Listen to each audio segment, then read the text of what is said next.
Қызылорда облысында облыстық мәслихаттың кезектен тыс 32-ші сессиясы өтті. Оған депутаттармен қатар облыс әкімі аппараты мен басқарма басшылары қатысты. Сессия алдында тұрақты комиссиялардың бірлескен отырысы ұйымдастырылып, күн тәртібіндегі мәселелер алдын ала жан-жақты қаралды.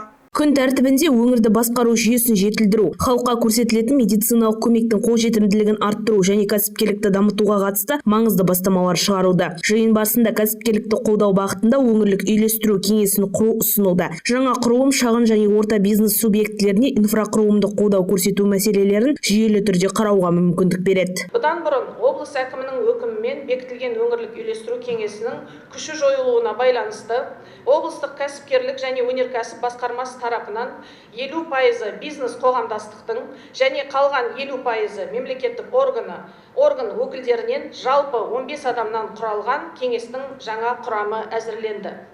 Өңірлік үйлестіру кеңесінің құрамына мемлекеттік органдардың, квазимемлекеттік сектордың, кәсіпкерлік палатасының, сондай-ақ басқа да мүдделі ұйымдардың өкілдері енгізілді. Алғашқы мәселе бойынша облысты басқару схемасына өзгерістер енгізу қаралды. Бұл түзетулер мемлекеттік басқару құрылымын оңтайландыруға және атқарушы органдардың өзара іс-қимыл тиімділігін арттыруға бағытталған. Денсаулық сақтау саласына қатысты ұсыныстар аясында жекелеген санаттағы азаматтарға амбулаториялық деңгейде көрсетілетін тегін медициналық көмек тізімі кеңейтіледі. Бұл дәрілік заттармен қамтумен қажетті медициналық құралдардың қолжетімділігін арттыруды көздейді. 2026 жылға жинақталған өтінімге сәйкес 1,7 миллиард теңгеге сатып алу жұмыстары жүргізіліп, келісімшарт жасалды. Алдағы уақытта қосымша 662 миллион теңгеге қосымша дәрілік заттар сатып алынатын болады. Осы орайда